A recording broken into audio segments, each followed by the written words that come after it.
জাহিদ, মরদেহের বিষয়ে সবশেষ কি তথ্য রয়েছে আপনার কাছে?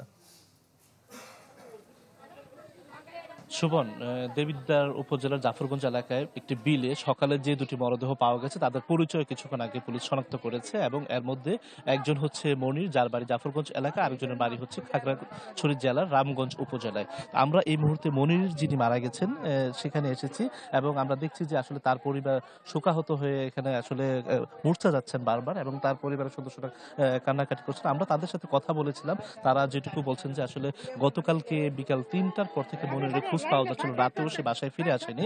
তারপরেই মূলত সকালে জানতে পারে যে তাদের দুজনের যে মরদেহ সেখানে পাওয়া গেছে এবং আমরা এটুকু জানতে পেরেছি যে এই দুজন লাশ উদ্ধার হয়েছে কিছুক্ষণ আগে। সুরতহাল শেষে তাদের মরদেহ কুমিল্লা মেডিকেল কলেজ হাসপাতালে ময়নাতদন্তের জন্য প্রেরণ করা হয়েছে।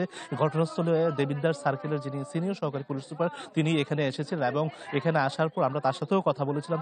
নুডলস খান নাই তো নুডলসই খান নাই।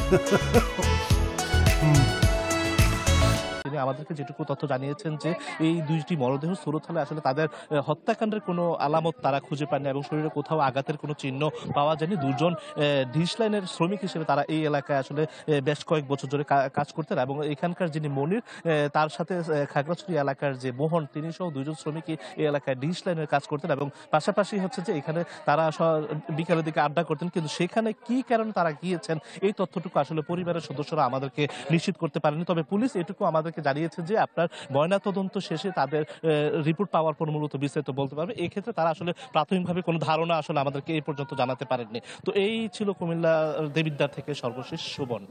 জাহিদ, আপনাকে ধন্যবাদ। দর্শক, কুমিল্লা থেকে আমাদের সাথে যুক্ত হয়েছিল সহকর্মী জাহিদুর রহমান।